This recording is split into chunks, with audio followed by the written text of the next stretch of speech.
Hi friends, நம்ம சேனலை புதுசாக பார்க்குறவங்க சேனலை சப்ஸ்கிரைப் பண்ணிட்டு அப்படியே பெல் ஐக்கானையும் கிளிக் பண்ணிடுங்க.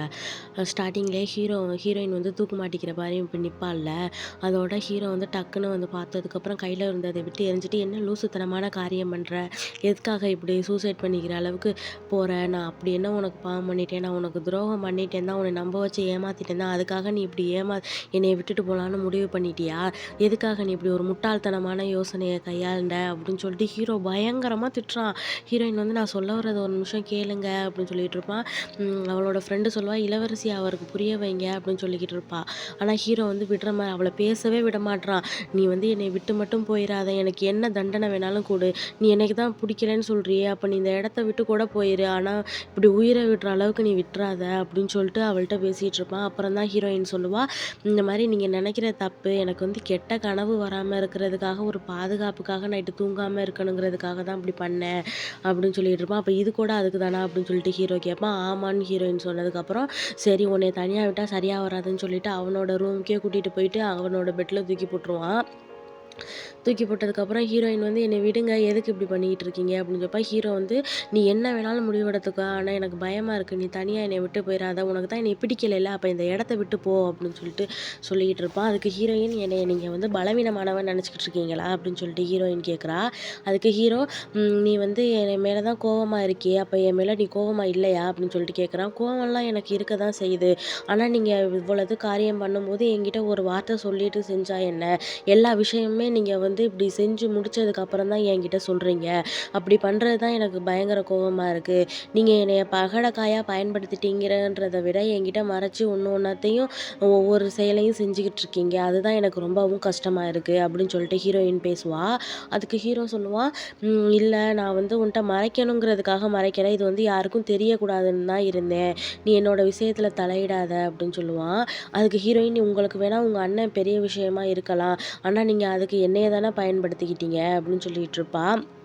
அப்புறம் இல்லை, சரி மன்னிச்சிரு அப்படின்னு சொல்லிட்டு அவள்கிட்ட மன்னிப்பு கேட்டுக்கிட்டு இருப்பான். அதுக்கப்புறம் அவனே கயிறை எடுத்து அவன் கையையும் இவ கையையும் கட்டி விட்டுக்கிட்டு இருப்பான். இதெல்லாம் பார்த்தோன்னே ஹீரோயினுக்கு வந்து க்யூட்டாக இருக்குது, நல்லா தான் பண்ணிக்கிட்டு இருக்காயா அப்படின்னு சொல்லிட்டு யோசிச்சுட்டு இருப்பா. அதுக்கப்புறம் சரி நீ எதை பற்றியும் கவலைப்படாத, நீ வந்து இன்றைக்கி மேலே படுத்துக்கோ, நான் கீழே படுத்துக்கிறேன் அப்படின்னு சொல்லிட்டு ஹீரோ வந்து கீழே படுத்திருப்பான். வெறும் தரையில் தலை வச்சு படுத்திருக்கான்னு சொல்லிட்டு ஹீரோயின் வந்து தலைவாணியெல்லாம் எடுத்து அவனுக்கு கொடுக்குறா. அதுக்கப்புறம் சரின்னு சொல்லிட்டு ஹீரோ படுத்திருப்பான். அவனோட ஃப்ரெண்டு வந்து தளபதி உங்களை வந்து அத்தை வர சொன்னாங்க அப்படின்னு சொல்லிட்டு அவனை கூட்டிகிட்டு போவான். அவளோட ரூமுக்கு வந்து ஹீரோ கிளம்பி போயிருப்பான். அவள் வந்து இந்த கிழவி கேட்கும், சரி சொல்லு, உங்கள் அண்ணனோட சாவுக்கு என்ன காரணம், என்ன மறைச்சி வச்சுருக்க அப்படின்னு சொல்லி கேட்பான். இல்லை உங்கள்கிட்ட மறைக்கணுங்கிறது என்னோட நோக்கம் கிடையாது, இப்போ தான் நாங்கள் தேடிக்கிட்டு இருக்கோம் அப்படின்னு சொல்லிட்டு ஹீரோ சொல்லுவான். எனக்கு வந்து இந்த பரம்பரையில் வந்து யாருமே என்கிட்டன்னு இல்லை, நம்மளோட முன்னோர்கள்ட்ட யாருமே எந்த விஷயத்தையும் மறைச்சது கிடையாது, எதுவாக இருந்தாலும் நம்ம வெளிப்படையாக தான் சொல்லி நம்ம வந்து வளர்ந்து வந்திருக்கோம், ஆனால் நீ வந்து என்கிட்டயே பல விஷயங்கள் வந்து மறைக்க ஆரம்பிச்சிட்டல்ல அப்படின்னு சொல்லிட்டு கிளவி கேட்குது. இல்லை உங்கள்கிட்ட மறைக்கணும்னு இல்லை அத்தை அப்படின்னு சொல்லிட்டு ஹீரோ சமாளிக்கிறான். இதெல்லாம் ஹீரோயின் வெளியே நின்று கேட்டுக்கிட்டு இருக்கா. அதுக்கப்புறம் அத்தை சொல்லுது, நான் வந்து உன்னைய என்னமோன்னு நினச்சேன், ஆனால் நீ இவ்வளோதுக்கு பெரியவனாக ஆகுவேன்னு நான் வந்து எதிர்பார்க்கல, சரி நீ சொல்லு அப்படின்னு சொல்லிட்டு ஹீரோவோட ஃப்ரெண்டுக்கிட்ட கேட்குறான். ஹீரோ கண்ணை காமிச்சு சொல்கிறான். சரி அனுப்பிச்சுட்டா. அவன் சொல்கிறான், இந்த மாதிரி நாங்கள் தேடி வந்தோம், இந்த அவங்க அண்ணன் சாவுக்கும் மன்னர் பரம்பரைக்கும் ஏதோ சம்மந்தம் இருக்குன்னு மட்டும்தான் எங்களுக்கு தெரியும் அப்படின்னு சொல்லுவான். ஹீரோ அப்புறம் சொல்லுவான், இந்த மாதிரி அண்ணனுக்கு வந்து அந்த மாளிகையில் யாரோ ஒரு பொண்ணு கூட தொடர்பு இருந்திருக்கு, அந்த பொண்ணை வந்து அரசர் வெளியேற்றியிருக்காரு, அதுக்கப்புறம் ஷோயோவை கடத்தினவங்களும் அண்ணனை கொலை பண்ணவங்களுக்கும் சம்மந்தம் இருக்குன்னு தான் நாங்கள் கண்டுபிடிச்சிருக்கோம், வேறு எதுவும் கண்டுபிடிக்கல அப்படின்னு சொல்லிக்கிட்டு இருப்பான். அதுக்கப்புறம் அந்த கிழவி சொல்லுது, அந்த பொண்ணை பற்றி நானும் கேள்விப்பட்டிருக்கேன் தான், அது ரொம்ப வருஷங்களுக்கு முன்னாடி அந்த பொண்ணு இறந்து போயிடுச்சுன்னு சொல்லிக்கிட்டு இருந்தாங்களே அப்படின்னு சொல்லிட்டு இருப்பான். ஆனால் இது வெளியே தெரிஞ்சிச்சுன்னா நம்ம குடும்பத்துக்கு எவ்வளோ பெரிய அசிங்கத்தை ஏற்படுத்தும், இந்த உண்மையை கண்டுபிடிக்கிறதுக்காக தான் நீ இவ்வளோ போராடினியா, சரி நீ உன் மனசில் என்ன நினச்சிக்கிட்டு இருக்க, அந்த சோயோ பொண்ணை பற்றி நீ என்ன நினச்சிக்கிட்டு இருக்க, அந்த பொண்ணு உன்னை நம்பிட்டு தானே இருக்குது அப்படின்னு சொல்லுவான். ஆமாம், இந்த தடவை அவளை இந்த விஷயத்தில் இழுத்ததே நான் பெரிய தப்புன்னு உணர்ந்துட்டேன், இனிமேலும் அவளை இந்த விஷயத்துக்குள்ளே இழுக்கக்கூடாதுன்னு நான் முடிவு எடுத்துட்டேன் அத்தை அப்படின்னு சொல்லிக்கிட்டு இருப்பான். சரி அதை விடு, ஒருவேளை அவங்க குடும்பத்தில் உள்ளவங்களுக்கும் இதுக்கும் சம்மந்தம்னு உனக்கு தெரிஞ்சிருந்துச்சுன்னா அந்த பொண்ணோட நிலைமை என்ன, நீ அதை பற்றி என்ன யோசிச்சு வச்சுருக்க அப்படின்னு கேட்பான். ஒன்று மட்டும் நான் தெளிவாக புரிஞ்சுக்கிட்டேன் அத்தை, எந்த ஒரு சுச்சுவேஷன்லையும் அவளை நான் இந்த பிரச்சனைக்குள்ளே இழுக்கவே கூடாதுன்னு மட்டும் முடிவெடுத்துட்டேன் அப்படின்னு சொல்லுவான். அதுக்கு அந்த கிழவி சொல்லும், "இல்ல நீ வந்து பண்றது தப்புன்னு தான் எனக்கு தோணுது. அந்த பொண்ண நீ வந்து ரொம்ப பயன்படுத்திக்கிட்ட. நானும் ஆரம்பத்தில அந்த பொண்ணு ரொம்ப தப்பா தான் நெனச்சுக்கிட்டு இருந்தேன். ஆனா அந்த பொண்ணு ரொம்ப நல்ல பொண்ணு. அவள நீ ஏமாத்திறாத. அந்த பொண்ண இதுக்கும் இனிமேலும் பயன்படுத்திறாத" அப்படின்னு சொல்லிக்கிட்டு இருப்பான். "உங்க கட்டளைய நான் மதிக்கிறேன் அத்த. நான் எந்த காரணத்த கொண்டும் அவள இனிமே இதுக்குள்ள நான் இழுக்க மாட்டேன். இன்னொன்னு அவள நான் உண்மையாலுமே விரும்பி தான் கல்யாணம் பண்ணியிருக்கேன். மத்தபடி அவள நான் பிடிக்காமலோ, இல்ல விருப்பம் இல்லாமலோ கல்யாணம் பண்ணி கூட்டிட்டு வரல" அப்படின்னு சொல்லிட்டு அவங்க அத்தைகிட்ட சொல்லிக்கிட்டு இருப்பான். இதே போல எப்பவும் நான் அவள அன்போட, பண்போடையும் தான் பார்த்துக்குவேன். இனிமேலும் அவள நான் கைவிட மாட்டேன் அப்படின்னு சொல்லிட்டு அவங்க அத்தைகிட்ட பேசிட்டு இருப்பான். ஆனா ஹீரோயின் இதெல்லாம் அவ பெருசா எடுத்துக்கல. அவங்க அண்ணனுக்காக இவன பகடைக்காயா யூஸ் பண்ணிட்டான்றது மட்டும் தான் அவ எடுத்துக்கிட்டா போல. அதுக்கப்புறம் அழுதுகிட்டே அவளோட ரூமுக்கு போய் உட்காந்துருப்பா. அவ ஃப்ரெண்டுக்காரி கேட்பா, "இளவரசி எதுக்கு நீங்க இந்த நேரத்துல இங்க வந்தீங்க? என்னாச்சு மறுபடியும் உங்களுக்கு சண்டையான்னு?" கேட்பா. அப்ப ஹீரோயின் கேட்பா, "நம்ம ஒரு புக்கு படிச்சோம்ல, அந்த புக்ல வந்து கடைசியில வந்து ஹீரோவும், ஹீரோயினும் என்ன ஆவாங்க?" அப்படின்னு சொல்லி கேட்பா. அவங்க 2 பேரும் சேர முடியாம செத்து போயிருவாங்க அப்படின்னு சொல்லுவா அந்த ஃப்ரெண்டுக்காரி. அப்புறம் ஹீரோயின் கேட்பா, "அந்த முடிவு இல்ல, இன்னொரு முடிவு இருக்கும்ல அதே கதையில, அது என்ன முடிவு?" அப்படின்னு சொல்லி கேட்பா. அவங்க ஒ உறவினர்களால ஒண்ணு சேர முடியாதுன்னு சொல்லிட்டு ஆளுக்கு ஒரு பக்கமா பிரிஞ்சு போயிருவாங்க. இதுதான் அந்த கதையோட முடிவு அப்படின்னு சொல்லுவா. அப்போ ஒருவேளை எனக்கும் தளபதிக்கும் அப்படிதானோ? நானும் அவரும் என்னைக்குமே ஒண்ணு சேர முடியாதோ? என்னைக்கா இருந்தாலும் என் அப்பா இதுக்கு காரணமானவரா இருந்தா அவங்க வந்து அவங்க எதிரி தானே அப்படின்னு சொல்லிட்டு அவ நெனச்சு பயங்கரமா அழுதுகிட்டு இருப்பா. ஃப்ரெண்டுக்காரி அழாதீங்க அழாதீங்கன்னு சொல்லி ஆறுதலுக்கு சொல்லிக்கிட்டு இருப்பா. இங்க வில்லன்காரன காமிச்சா அவனோட இது அடியாளு ஒருத்தன் வந்து அடிபட்டு கிடந்துகிட்டு இருக்கான். அந்த மாரி "என்னைய மன்னிச்சிருங்க. நீங்க வந்ததுக்கு வராமலே இருந்திருக்கலாம். நீங்க வந்ததுனால அவங்க இந்த இடத்த கண்டுபிடிச்சிட போறானுங்க. நீ இந்த உயிர் பிச்சை போடுறேன் உனக்கு. நான் ஒரு லெட்டர் தரேன். அதையாச்சும் கொண்டு போய் அவங்கள்ட்ட தயவு செய்து குடுத்துரு. அப்படி இல்லாட்டி உன்ன வந்து யாராலயும் காப்பாத்த முடியாது. உன் சாவு என் கையில தான்னு" சொல்லிட்டு அவனுக்கு ஏதோ மருந்து குடுத்து அவன் விஷத்தையும் போக்கி விட்டுர்றான். இங்க ஹீரோயினோட அப்பாவுக்கு வந்து கனவு வருது. உண்மையான அப்பா வந்து மன்னர்கிட்ட பேசிக்கிட்டு இருக்கான் இந்த மாதிரி.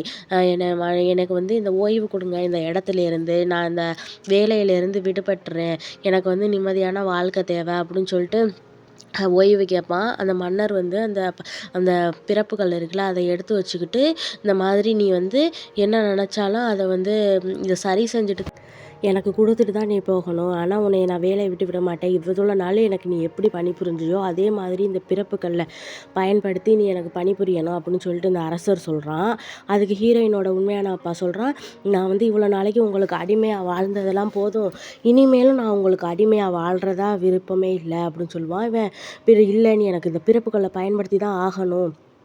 11 முறை எப்படி நீ பிறப்புகள பயன்படுத்தி எனக்கு உதவி பண்ணியோ, அதே மாதிரி இனிமேலும் எனக்கு நீ பணிபுரிஞ்சு தான் ஆகணும்னு" சொல்லுவான். "உங்களுக்கு அடிமையா வாழ்றதோட நான் சாகுறதே மேல்ன்னு" சொல்லிட்டு அவன் கத்திய நீட்டும்போது இவன் நெஞ்சிலேயே தள்ளி நின்னு கத்தி குத்த வாங்கிக்கிறான். அப்பதான் சொல்றான், "நான் வந்து உங்களுக்கு ரொம்ப கடமைப்பட்டுட்டேன். இதுக்கு மேலேயும் நான் உங்களோட வாழ்றதா அர்த்தமே கிடையாது" அப்படின்னு சொல்லுவான். "நீ என்ன நெனச்சுக்கிட்டு இருக்க? நான் இதோட உன்னைய விட்டுருவேன்னு நெனச்சுக்கிட்டு இருக்கியா? உன்னைய நான் சும்மாவே விடமாட்டேன். நீ எனக்காக எப்படி நீ பணிபுரிஞ்சியோ, அதே மாதிரி உன் குழந்தை இருக்கு. அதை என் சொந்த குழந்தையா நான் வளர்ப்பேன். வளர்த்து அதையும் நான் உன்ன மாரியே பயன்படுத்திக்குவேன்" அப்படின்னு சொல்லுவான். "என் குழந்தைய ஒண்ணும் செஞ்சுறாதீங்க. விட்டுருங்க, விட்டுருங்க. என் குழந்தையாச்சும் நிம்மதியா விடுங்கன்னு" சொல்லிட்டு அவன் கத்துறான். ஆனா இவன் கேட்குற மாரி இல்ல. "அவள வந்து என்னோட சொந்த பொண்ணாவே நான் தத்தெடுத்து வளர்த்து, அவளையும் உன்ன மாரியே நான் பயன்படுத்துறேனா இல்லையான்னு மட்டும் பாரு. ஆனா நீ பார்க்குறதுக்கு இருக்க மாட்ட. ஆனா இதுதான் கண்டிப்பா நடக்கும்" அப்படின்னு சொல்லுவான். உன்ன மாரி ஒரு அரக்கன நான் பார்த்ததே இல்ல. உனக்கெல்லாம் நல்லசாவே வராது" அப்படின்னு சொல்லிட்டு அவன் சாபம் விடுவான். அப்படி விடுறதோட இவனுக்கு கனவு தட்டி எழுந்திரிச்சுருவான். அதுக்கப்புறம் அவனோட அசிஸ்டண்ட்டுக்கிட்ட இந்த மாதிரி "எனக்கு இந்த மாரி கனவு வருது" அப்படின்னு சொல்லிட்டு அவனோட இடத்த போய் சமாதிக்கு வந்து ப ஊதுபத்தி ஏத்தி சாமி கும்பிடுறதுக்காக வருவான். செத்து பல வருஷங்கள் ஆச்சு. இருந்தாலும் நீங்க இவருக்கு வந்து மரியாதை பண்றத வந்து இன்னும் விடல அப்படின்னு சொல்லிட்டு அவனோட அசிஸ்டண்ட் வந்து சொல்லிக்கிட்டு இருப்பான். அதுக்கு மன்னர் சொல்லுவாரு, "அவர் வந்து எத்தனை வருஷங்கள் ஆனாலும் அவர் செத்து இருந்தாலும் எனக்கு வந்து அவர் வந்து ரொம்ப கடமைப்பட்டுருக்காரு. அத நான் மறக்கவே மாட்டேன்" அப்படின்னு சொல்லுவான். அது விளக்கு பக்கத்துல ஏதோ லெட்டர் இருக்கும். அந்த வில்லன் குடுத்து விட்டுருப்பான்ல அது. இந்த மாரி "ஹீரோயின் உடம்புக்குள்ள தான் பிறப்புகள் இருக்கு" அப்படின்னு சொல்லிட்டு அந்த லெட்டர்ல இருக்கு. அப்படின்னு சொன்னோனே, "இத நம்புறதா வேணாமா? இத்தன வருஷமா அத எதுக்கு நம்மகிட்ட மறைச்சாய்ங்க?" அப்படின்னு சொல்லிட்டு 2 பேரும் பேசிக்கிட்டு இருக்கானுங்க. இங்க ஹீரோயின பார்த்தா அவ ஆழ்ந்த சோகத்துல இருக்கா. இந்த மாரி ஹீரோ நம்பளுக்காக ரொம்ப சிரமப்படுவானோ, நம்பள வேணான்னு சொல்லிருவானோ, அப்படி அவர் வந்து அவங்க அண்ணன் சாவுல எங்க அப்பா இது சம்மந்தப்பட்டிருந்தாலுமே நான் அவரோட வாழ முடியாதோ அப்படின்னு நினைச்சு அத பத்தி யோசிச்சுக்கிட்டு இருக்கா. அதுக்கப்புறம் ஃப்ரெண்டுக்காரி கேட்குறா, "எதுக்கு இளவரசி நீங்கள் இப்படியே இருக்கீங்க? அவங்க உங்கள சாப்பிட கூப்பிட்டாங்க" அப்படின்னு சொல்லி கூப்பிடுவா. "இல்லை எனக்கு சாப்பிட விருப்பம் இல்லைன்னு சொல்லிரு" அப்படின்னு சொல்லி ஹீரோயின் வரமாட்டேன்னு சொல்லிருவா. அதுக்கப்புறம் அந்த அத்தைக்காரி வந்து ஹீரோயின பார்க்கணுன்னு கூப்பிட்டுருப்பா. கூப்பிட்டு அவள் போகிறதுக்கு இடையில இந்த மொற பொண்ணு இருக்காள்ல, இவ பேர் நானாவாம். இந்த நானா பொண்ணு என்ன பண்ணிருது, அந்த ஹீரோவும் ஹீரோயினும் எழுதியிருப்பாங்கல்ல டைவர்ஸ் லெட்ரு, அதை வந்து எப்படியாச்சும் மன்னர்கிட்ட குடுத்தரணும்னு சொல்லிட்டு மன்னரோட அசிஸ்டண்ட்டு கொண்டு போகிற புக்குக்கு இடையில திணிச்சு விட்டுருது. திணிச்சு விட்டு, "நீங்கள் போங்க, எப்படியாச்சும் அவளை காப்பாற்றிடணும்" அப்படின்னு சொல்லிட்டு அவளுக்கு நல்லது பண்ணுறோம்னு நினச்சி தான் இது பண்ணுது. ஆனால் அது மன்னருக்கு வந்து ஒரு இதாக போயிருச்சு. அவன் வந்து இந்த மாதிரி, "எதுக்கு நீங்கள் இளவரசியை வந்து தளபதி கட்டி வச்சிங்க? நான் அவனுக்கு கல்யாணம் பண்ணி வைக்கும்போதே நினச்சேன் அவனுக்கு கட்டக்கூடாதுன்னு. ஆனால் இப்போ வந்து இத்தனை வருஷமா அவள் வந்து என்கிட்ட இந்த உண்மையை மறைச்சிருக்கானா, எதுக்காக மறைக்கிறான்னே தெரியலையே" அப்படின்னு சொல்லிட்டு மன்னர் சொல்லிக்கிட்டு இருப்பான். அவனோட அசிஸ்டண்ட் சொல்லுவான், "அதை பற்றியெல்லாம் யோசிக்காதீங்க. இளவரசியை எப்படி கூட்டிகிட்டு வர்றதுன்னு மட்டும் யோசிங்கன்னு சொல்லிக்கிட்டு இருப்பான். அவனோட புக்குக்குள்ளே வந்து அவள் வச்ச லெட்டரை பார்த்துருவான். பார்த்ததுக்கப்புறம், ஐயோ, இளவரசிக்கு வந்து அங்கே இருக்கிறது பிடிக்கல போல இருக்கு. "டேய், என் இளவரசி வந்து என் உண்மையான பொண்ணு தான்டா, என் தங்க பொண்ணுடா, என் செல்ல பொண்ணுடா, அவளை முதல்ல வர சொல்லுங்கடா" அப்படின்னு சொல்லிட்டு அவன் அரசரை வந்து அனுப்பி விட்ருவான். இங்கே பார்த்தா ஹீரோயின் வந்து அத்தைக்காரியை கட்டி பிடிச்சிட்டு, "நீங்கள் குணமாயிட்டீங்க, நீங்கள் நல்ல வேளை பொழைச்சிட்டீங்க" அப்படின்னு சொல்லிட்டு அவளை சச்சிக்கிட்டு இருக்கா. "சா சாரிடி செல்லம், ஆரம்பத்தில் நானும் உன்னை ரொம்ப தப்பாக புரிஞ்சுக்கிட்டேன். ஆனால் போக போக தான் தெரிஞ்சுச்சு உன்னையோட உண்மையான குணம் என்னன்னு. ஆனா நீ வந்து என்னைய ரொம்பவே நல்லா பார்த்துக்கிட்ட" அப்படின்னு சொல்லிட்டு அத்தைக்காரி வந்து ஹீரோயினை ரொம்ப புகழ்ந்து தள்ளும். அதுக்கப்புறம் ஹீரோயினும் சரின்னு சொல்லிட்டு பேசிக்கிட்டு இருப்பா. அப்போ டக்குன்னு ஹீரோ வந்து ஹீரோயினை பிடிச்சிட்டு, "என்னத்த இவ பக்கத்தில் நீங்கள் நிற்கிறீங்க" அப்படின்னு சொல்லி கேட்பான். "ஏன் அவளை பக்கத்தில் நான் நின்னா என்னடா, உனக்கு என்னடா பிரச்சனை? ஏன் அவள் பக்கத்தில் நான் நிற்கக்கூடாதா? எதுக்காக நீ அவளை என்கிட்டேருந்து பிரித்து வைக்கிற" அப்படின்னு சொல்லிட்டு அவள் கத்துறா. அதுக்கு ஹீரோ, "நீங்கள் வந்து சேர்ந்துருந்தீங்கன்னா எனக்கு ரொம்ப சந்தோஷம்தான். இது வரைக்கும் நான் ஹீரோயினை எப்படி பார்த்துக்கிட்டேன்னு தெரில. ஆனாமா இனிமேல் நான் அவரை ரொம்பவே நல்லா பார்த்துப்பேன். நீங்க கவலைப்படாதீங்க" அப்படின்னு சொல்லிட்டு அவங்க அத்தைக்கிட்ட வாக்கு குடுப்பான். அப்ப ஹீரோயின் மனசுல நெனச்சிருப்பா, இவரு எதுக்கு வாக்கு குடுத்துக்கிட்டு இருக்காருன்னு. அப்புறம் அரசவையிலேருந்து ஆள்கள் வந்துட்டு இந்த மாரி ஹீரோயின் எழுதுனால அந்த லெட்டர வாசிச்சு காமிப்பான். ஹீரோயினுக்கு ஒண்ணுமே புரியல. "இது எப்படி அவர் கையில போணுச்சு?" அப்படின்னு சொல்லிட்டு தெகச்சு போய் பார்த்துக்கிட்டு இருப்பா. அவனோட ஆளு கேட்பான், நீங்க எதுக்கு தெகச்சு போய் பார்க்குறீங்க? நீங்க எழுதின லெட்டர் தானே" அப்படின்னு சொல்லிட்டு இருப்பா. அப்புறம் தான் யோசிப்பா, இது வந்து நானா கிட்ட தானே இருந்துச்சு. அவ தான் அனுப்பியிருப்பா அப்படின்னு சொல்லிட்டு. அப்புறம் டக்குனு ஹீரோயின் வந்து அந்த இடத்துக்கு விட்டு போயிருவான். கிழவி வந்து அவனுக்கு டீ குடுக்க சொல்லும். ஆனா அவன் டீ வேணான்னு சொல்லிருவான். அப்புறம் ஹீரோ வந்து கேட்பான், "நீ தான் அந்த லெட்டர வந்து மன்னருக்கு அனுப்புனியா?" அப்படின்னு சொல்லிப்பான். "இல்ல, நான் அனுப்பல. அது வந்து யார் அனுப்புனான்னு" கேட்டதுக்கு, "நானா தான் அனுப்பியிருக்கா" அப்படின்னு சொல்லுவா. சொன்னதுக்கப்புறம் ஹீரோ கேட்பான், "இத நான் இப்பயே அவருக்கு புரிய வைக்கிறேன்" அப்படின்னு சொல்லிட்டு போக பார்ப்பான். ஆனா ஹீரோயின் அவன தடுத்துட்டு, "நீங்க வந்து இப்போ உங்க அண்ணனோட சாவுக்கு வந்து யாருன்னு தேடிட்டு இருக்கீங்க. ஒருவேளை எங்க அப்பா வந்து அதுக்கு காரணமா இருந்தாருன்னா, அப்படி நான் வந்து உங்க கூட சேர்ந்து வாழ முடியாதுல்ல. உங்களுக்கும் மன குற்ற உணர்ச்சி இருக்கும், எனக்கும் குற்ற உணர்ச்சி இருக்கும். உங்களுக்கு உங்க அண்ணன் ரொம்ப முக்கியம். எனக்கு என்னைய வளர்த்த எங்க அப்பா ரொம்ப முக்கியம். நான் அனாதையா இருக்கும்போது அவர் தான் என்னைய தூக்கி வளர்த்தாரு. உலகத்துக்கே அவர் கெட்டவரா இருந்தாலும் எனக்கு அவர் வந்து சொந்த அப்பா. அவரை என்னால வெறுத்து ஒதுக்க முடியாது. நான் உங்களுக்காக அவரையும் வெறுக்க முடியாது, அவருக்காக உங்களையும் வெறுக்க முடியாது. நம்ம சேர்ந்து வாழ்றது சாத்தியமே இல்ல" அப்படின்னு சொல்லிட்டு இருப்பா. "அப்ப நீ என்னைய விட்டு போகறான்னு முடிவு பண்ணிட்டியா?" அப்படின்னு சொல்லிட்டு ஹீரோ கேட்பான். "ஆமா, நம்ம 2 பேரும் சேர்ந்து இருந்தோம்னா நம்ம 2 பேராலயுமே நிம்மதியா இருக்க முடியாது. நீங்க வந்து உங்களோட இலக்க நோக்கி போங்க, நான் என்னோட இலக்க நோக்கி போவேன். எதையுமே யாருமே கவலைப்பட வேண்டாம். நம்ம 2 பேருமே பிரிஞ்சு இருக்கிறது மட்டும் தான் நல்லது" அப்படின்னு சொல்லிட்டு ஹீரோயின் பேசுவா. அத ஹீரோவால ஏத்துக்கவே முடியல. "சரி, நான் கிளம்புறேன்" அப்படின்னு சொல்லிட்டு ஹீரோயின் அந்த இடத்த விட்டு கிளம்புவா. ஹீரோ ஆனா யோசிச்சுக்கிட்டு இருக்கான். "நீ உண்மைய தான் சொல்றியா? என்னை விட்டு போலான்னு முடிவு எடுத்துட்டியா?" அப்படின்னு கேட்பான். "ஆமா, நான் வந்து சேர்ந்து இருக்கிறதுல எந்த ஒரு பயனுமே இல்ல" அப்படின்னு சொல்லிட்டு ஹீரோயினும் அந்த இடத்த விட்டு கிளம்பிருவா. அதுக்கப்புறம் ஹீரோவும் ஆளுக்கு ஒரு பக்கமா, ஹீரோயின் வந்தா ஹீரோயின் பக்கம் இருக்கும்போது இவனுக்கு என்னென்ன நல்ல விஷயங்கள் நினச்சோ அதை நினச்சிக்கிட்டு இருக்கு. இவன் நல்ல விஷயத்தில் நினச்சிக்கிட்டு இருக்கு. ரொம்ப யோசிச்சு வருத்தப்பட்டுக்கிட்டு இருக்குங்க. அதுக்கப்புறம் கிளம்புற நேரத்தில் ஹீரோ வரலையான்னு சொல்லிட்டு ஹீரோவோட ஃப்ரெண்டு கிட்ட கேட்பான். அவன் சொல்லிடுவான், அவனுக்கு வேலை இருக்குது அப்படின்னு சொல்லிடுவான். தம்பிக்காரன், "இந்த நேரத்தில் கூடவா அவனுக்கு வேலை இருக்குது?" அப்படின்னு சொல்லி கேட்பான். ஹீரோயின், "பரவாயில்ல, இத்தனை நாளாக என்னை அவர் வந்து ஒரு நல்ல கணவராக பார்த்துக்கிட்டாரு. அதுக்கு நான் ரொம்ப நன்றி சொன்னேன்னு அவர்கிட்ட சொல்லிடுங்க" அப்படின்னு சொல்லிட்டு கிளம்பிடுவா. கிளவி அவளை பார்க்குறதுக்கு பார்க்கறதுக்காண்டி வேகமாக ஒடியாருது. ஆனால் அவளை பார்க்க முடியலை, எதுக்காக இப்படி முடிவெடுத்தான்னு சொல்லிட்டு அதுவும் வருத்தப்பட்டு போகுது. ஹீரோ அவள் போனதுக்கப்புறம் பின்னாடியே கிளம்பி போகிறான். அதுக்கப்புறம் தம்பிக்காரன் கேட்குறான், சரி மன்னர் எதுக்கு திடீர்னு அக்காவை இப்படி கூட்டிகிட்டு வர சொன்னார், அது இருக்கட்டும், நான் அப்படி வந்ததுக்கப்புறம் என்னோட அரண்மனைக்கு நான் கூட்டிகிட்டு போகலாமா அப்படின்னு சொல்லி கேட்குறான். அது என்னன்னு தெரில, அவங்களோட மாளிகையை வந்து ரெடி பண்ண சொல்லியாச்சு, இனிமேல் அவங்க வந்து முன்னாடி இருந்த மாதிரி இல்லை, இனிமேல் ரொம்பவே நல்லா இருப்பாங்க அப்படின்னு சொல்லிட்டு இந்த அப்பங்காரனோட அசிஸ்டண்ட் சொல்லிக்கிட்டு இருக்கான். ஃப்ரெண்டுக்காரி கேட்குறா, இளவரசி நீங்கள் தெளிவாக தான் முடிவெடுத்தீங்களா, எதுக்காக திடீர்னு இப்படி அரசரை தளபதியை விட்டு போகணும்னு முடிவெடுத்தீங்க அப்படின்னு சொல்லி கேட்பா. நாங்கள் 2 பேரும் பிரிஞ்சிருக்கிறது தான் அவருக்கும் நல்லது எனக்கும் நல்லது அப்படின்னு சொல்லிட்டு அவள் ஃப்ரெண்டுக்கிட்ட சொல்லிட்டு வருவா. அப்போ ஹீரோ அவன் பின்னாடியே வந்துடுவான். அப்போ அவனோட ஃப்ரெண்டு கேட்குறான், எதுக்கு தளபதி இப்படி நீங்கள் பின்னாடியே வரீங்க, இல்லை நம்ம ஹீரோயினை வந்து பாதுகாத்தே ஆகணும், அவள் வந்து தனியாக போகிற நேரத்தில் அந்த கொலைகாரங்க வந்து அவளை பிடிச்சாலும் பிடிச்சிருவானுங்க, அதனால அவளை நம்ம பாதுகாக்கணும், நான் அவள் பின்னாடியே போகிறேன் அப்படின்னு சொல்லிட்டு அவனும் அவள் பின்னாடியே போயிட்டு இருப்பான். அப்போ ஃப்ரெண்டுக்கிட்ட சொல்லிட்டு வரான், இந்த மாதிரி இந்த இடத்துல இருக்கிற வரைக்கும் நான் தானே அவளுக்கு பொறுப்பு, அவளை நான் எப்பயுமே கண்காணிப்பாக தான் பார்த்துக்கிட்டு இருப்பேன் அப்படின்னு சொல்லிட்டு அந்த இடத்த விட்டு கிளம்புறானுங்க. போயிட்டு இருக்கும்போது அந்த கொள்ளைக்காரங்களும் இதை நோட் பண்ணிடுறானுங்க. அந்த மலையில் இருந்தாலும் அவன் இன்னும் சாகலை போல இருக்கு, உயிரோட தான் இருக்கான். அவனும் தான் வந்து செக் பண்ணிக்கிட்டு இருக்கான். ஹீரோவை பார்த்தோன்னே இவனா எங்கே போனாலும் இவன் தான் பிரச்சனை, சரி அந்த இடத்த விட்டு அந்த மாளிகையை விட்டு ஹீரோயின் கிளம்பிட்டாலே அவளை நம்ம ஈஸியாக கடத்திடலாம் அப்படின்னு சொல்லிட்டு அவங்க அந்த இடத்த விட்டு கிளம்பிடுறாங்க.